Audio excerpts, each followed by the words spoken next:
Mga katambay, kamusta po? Si Kamanong po, nagbabalik na naman po muli para po magkomento po sa inyo. Dito po sa Tambayan Makabayan, samahan niyo po inyong lingkod, magkomentuhan po tayo. Magandang umaga po, tanghali, hapon, gabi. Madaling araw po sa ating lahat. Sana po nasa mapayapa at maayos po tayong kalagayan lahat, mga kababayan. Ito po, komentuhan po natin mga tambay. Kanina po mga tambay ay naganap po yung sana po na hearing po sa budget proposal po ng Office of the Vice President, mga kababayan. Pero hindi po nila pinagbigyan, hindi po nila tinuloy, pinuspon po nila. Ganyan po sila kagrabing mamulitika sa Office of the Vice President. Samantalang napakaliit lang po ng kanyang hinihinging budget. 900 million po. 900 million plus. Samantalang yung opisina ng presidente, 27.3 billion. Isandali lang po nila pinasa. Pasado agad. No question asked na napakaraming tanong. Pinasa nila agad. Samantalang sa Vice President, 900 million plus, napakarami po nilang question. At kailangan pang i-dismiss o i-cancela, mga kababayan. Ganito po katindi ang gobyerno natin ngayon. Samantalang itong mga congressman na ito, karamihan po rito ay sangkot po sa maanumalya na mahigit 3 taong pagnanakaw sa pera ng bayan. Hindi po ba? Ibang klase itong mga tao na ito na paghahalata. Kaya nga po kailangan na po talagang palitan ang mga tao na ito. Hindi po ito totoong lingkod bayan, mga kababayan. Ito po'y lingkod pang sarili lang, mga kababayan, at sa pang kanilang bulsa. Pakinggan po natin ang balita. Rosalie, ano ang dahilan ng pagpapaliban ng budget briefing ng Office of the Vice President? Monica, minabuti na ng House Committee on Appropriations na ipagpaliban ang deliberasyon sa mahigit 902 million pesos na halaga ng panukalang pondo ng tanggapan ni Vice President Sara Duterte para sa 2026. Ngayong hapon sana nakatakda ang budget briefing. Gayunman, sumulat ang opisina ng Vice Presidente kay House Committee on Appropriations Vice Chairperson at Palawan 2nd District Representative Jose Alvarez kung saan nakasaad na itinatalaga ang Assistant Chief of Staff na si Lemuel Ortonio na dumalo sa pagdinig. Si Congressman Alvarez ang sponsor ng budget para sa OVP at iginiit na batay sa tradisyon ang tagapanguna o undersecretary ang kailangang humarap sa House panel para ipagtanggol ang budget proposal ng tanggapan. Kaya pinayuhan na lang nito ang OVP na wag nang pumunta sa House of Representatives ngayong araw at i-reschedule na lang ang budget briefing sa September 16, araw ng Martes. Pahayag ni Representative Alvarez, dadalo si Vice President Duterte sa rescheduled budget hearing. Noting the inconsistency doon sa letter, ako na mismo ang nag-advise sa kanilang umaga na wag na kayong pumunta dito dahil ganon din kung wala si Yusek Zulaika Lopez. And then I have the assurance of the Vice President na she will attend by next week. Nakita niyo po katindi? Samantalang doon po sa presidente, sino po ba ang umaten? Wala rin po ang presidente ron eh. Hindi po umaatin ang presidente sa ganyan po mga proposal budget po ng gobyerno, mga kababayan. Wala, hindi po umatin. Pero po sila, kailangan po, kung hindi po aatin yung gusto nila, kailangan umatin ang presidente, ang vice president. At yung hinihingi niya po, tinga lang, 900 million kumpara mo sa 27.3 billion ang opisina ng presidente. Pakinggan po natin mga tambay, yung sa opisina ng presidente, na wala po silang masyadong question asked dito. Pasado, napakalaking pera. Opisina ng presidente, 27.3 billion. Butal na butal lang, mga tama. Ibang klase. Unbelievable. Tingnan nyo po, napakatindi. Sa kauna-unahan pa ng kasaysayan ng ating bansa, ito yata ang pinakamalaki, mga bayan, na pondo. Pero wala po itong sinasabing kinakalkal nila at talagang sinasala nila kung saan gagamitin lahat ang 27.3 billion. Samantalang yung 900 million, mga kabayan, pabalik-balik pa ang gusto nila, mga kabayan. Kailangan i-cancel pa. Na ang pagkakataon mula nang maupo si PBBM. Natanong ang Office of the President sa budget hearing ng House Appropriations Committee. Hinarang kasi ng minority bloc ang motion na itigil na ang deliberasyon sa ngalan ng parliamentary courtesy. Mayroon kasi silang gustong linawin kay Executive Secretary Lucas Bersamin. Ang detalye sa agenda report ni Joan Manalo. Sa deliberation ng 2026 budget ng Office of the President, hindi pinalagpas ni House Minority Leader Marcelino Libanan ang pagkakataon para tanungin si Executive Secretary Lucas Bersamin tungkol sa kanyang naging pahayag laban sa Kamara. There are pressing issues which we need to be clarified na napaka-importante na maliwanagan ng taong bayan. Dahil 2 days ago we received may nakita tayong statement in the media at saka from the office of the executive secretary, nandito na siya ngayon, kaya gusto nating tanungin siya. There is nothing intended that is malicious or to malign the House of Representatives. We do not intend that to rile up the tension between our departments, as we have emphasized in the opening statement. Tila kumambyo ito sa nauna niyang pahayag na clean your house first. Kalaunan ay na-terminate din ang budget deliberation with 56 affirmative and 5 negative votes. 27.362 billion pesos ang proposed budget ng Office of the President para sa susunod na taon.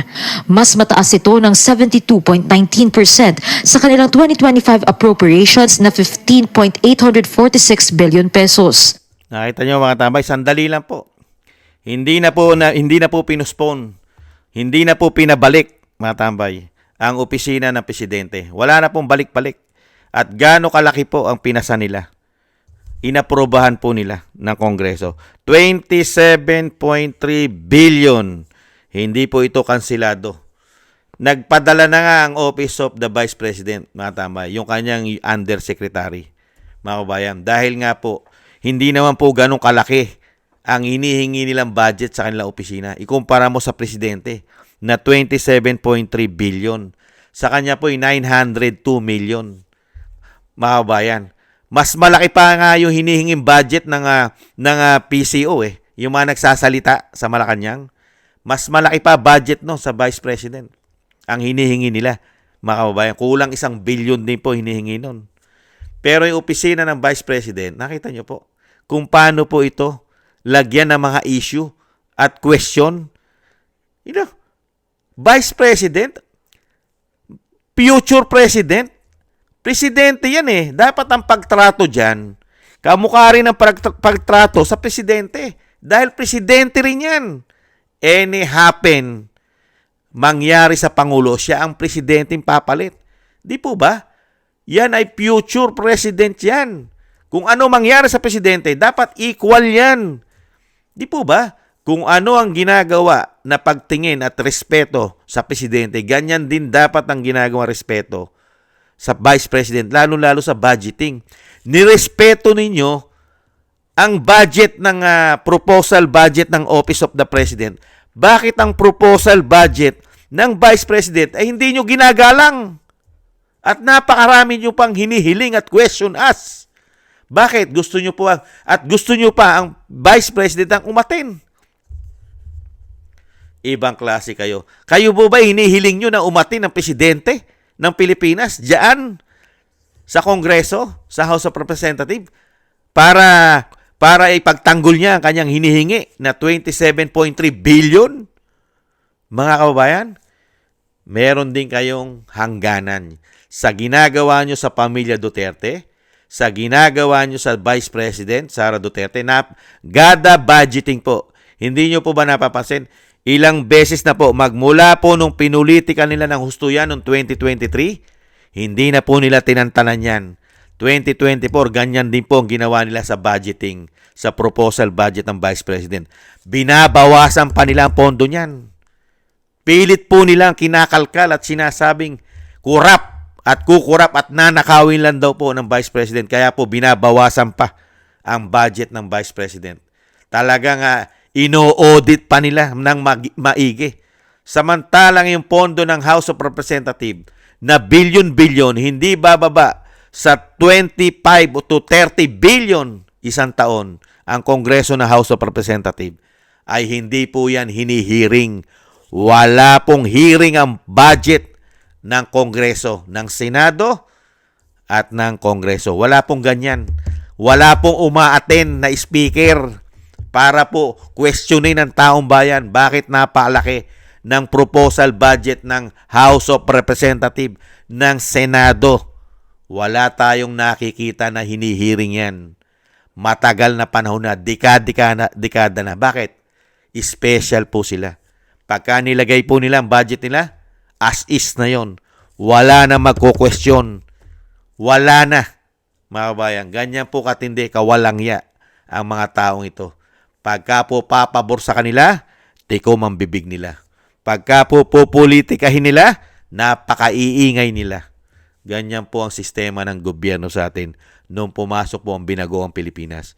Grabe po. Kung sino pa yung working president na napakaraming nagagawang proyekto, napakaraming nagagawang pagtulong na kanyang opisina, lalong-lalo sa mga kalamidad, nangunguna lagi ang kanyang opisina na hindi po ito mini-media man lang, sinasamahan ng media ang kanyang mga pagtulong, paggawa.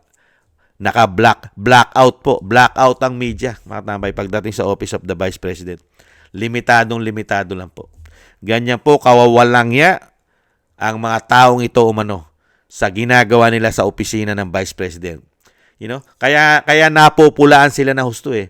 Yung issue nyo ng sobrang dami na ginawa nyo na mahigit 3 taon na korupsyon at sobrang dami na panggigipit na hindi na mabilang sa pamilya Duterte, sa Vice President.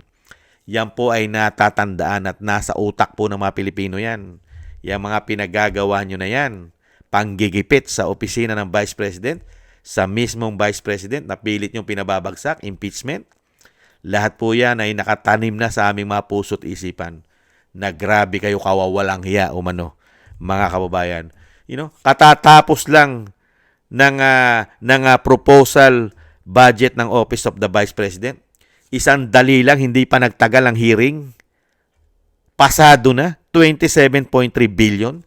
Yung 900 million, hirap na hirap ipasa ng napakabilis. Panahon na, mga tambay. Sana magtuloy-tuloy po. Sana magtuloy-tuloy po ang ginagawa po ng ating mga kababayan na pagprotesta, na talagang matigil na po at talagang matuldukan na po ang mga kawalanghiyaan ng mga politikong mga magnanakaw sa ating bayan. Matigil na po yan, mga politiko na mga magnanakaw yan, mga tambay, umano. Sana, grabe po. Grabe, may araw din kayo sa Vice President.